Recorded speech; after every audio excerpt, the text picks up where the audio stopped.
You know, one of the most confounding things about this journey of healing our emotional wounding, of this journey of learning how to embody the truth of our being and transcend our disempowering thoughts and beliefs and conditioning and programming. One of the most confounding things is that the thoughts and beliefs that we think maybe we have finally gotten rid of, we have finally vanquished, when they return.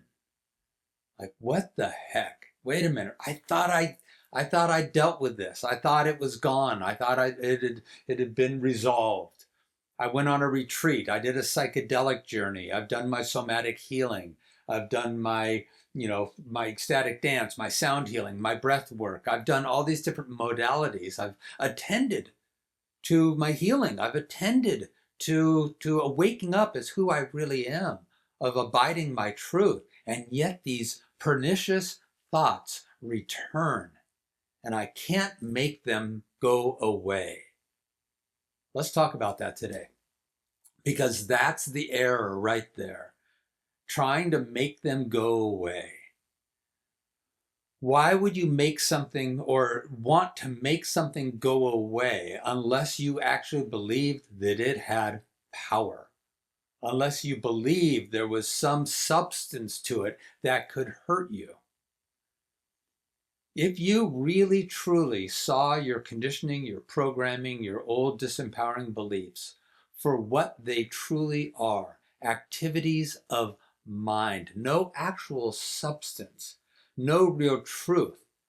They were things that we learned, that were taught to us, given to us by family, by media, by consumerism, by society, by culture. All these different things that we have learned, that we've done our work around. And then they return, these old thought patterns, these old feelings return again. And we're dismayed. We're like, I thought this was gone. And we tend to go back into battle with, or argument with, or fighting against, or pushing against these thoughts, these feelings, these beliefs. And what that does is it creates an agitation. And that agitation reinforces the very feelings and emotions and beliefs we would like to be free of. So, what I'm going to invite here today is to recognize that these old conditionings and programmings are just that. They're conditioning and programming. There's no real reality to them. So, how do we learn to allow them to arise and not push back, not argue, not feel like we need to go back into battle again? It's hard. So I want to offer two analogies that can be really helpful in seeing the return of these feelings and thoughts and beliefs, not as something real returning, but as what I call an echo or a ripple of belief, of conditioning.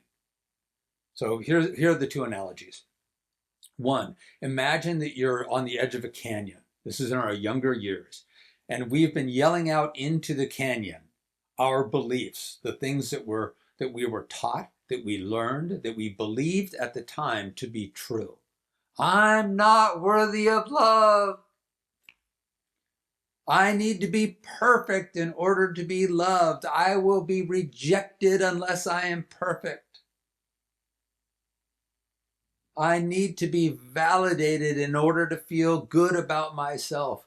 We're yelling these beliefs out into the world.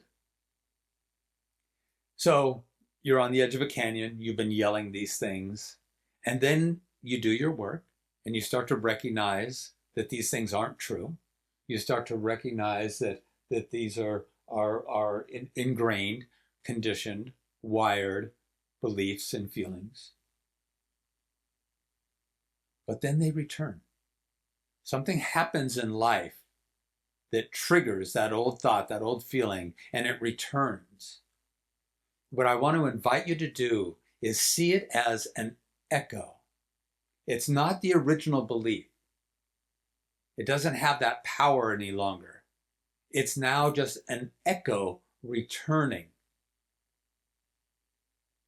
And when you fight that, when you agitate against it, it's like calling that belief out again into the void, into life. And it's going to return again. So instead, what if you allowed that echo to return and saw it for what it is and went, oh, wow, there's that old belief. I don't actually believe that anymore, but there's a residual echo of that belief returning as a feeling, as an emotion, as a thought, as a belief. The trick is now you don't need to argue against it because you don't believe it. Why would you argue against something that you know holds no truth? What if you allowed it to pass without agitation? Oh, there's my old stuff. Ooh, wow. Ooh, it's strong today. It's still there. But you allow it to pass. And then it's going to echo back again. And the next time it'll be quieter. That's how echoes work. And the next time it'll be quieter. And the next time it'll be quieter. And after a while, you may kind of notice an old belief system returning, but it's just like a whisper on the wind. It's so faint and wispy and has no power to it any longer. The second analogy is, imagine the surface of a pond, nice and smooth. We're born into this stillness of being, and then we start to learn things and we get conditioning and programming that don't feel good, that tell us lies about ourselves. And that's creating agitation on this pond of consciousness. And that agitation goes out as ripples out into the world. And again, we do our work and we start to recognize, wait a minute, these things aren't true. I've let go of them. I've stopped saying those things. I've stopped creating those ripples. And yet they return. They just bounce back to us off of a triggered event, off the edge of the pond, if you will. Those ripples come back. Now imagine that if your thought was, as long as they are here, they're a problem. And so therefore, I need to make them go away. I need to battle against them. I need to push back. So these ripples return, and you take your hands and you try to smooth out the ripples. You try to push them away on the pond. What would you be doing? You'd simply be creating more ripples. Your agitation would agitate those old conditioned beliefs and strengthen them, give them power again.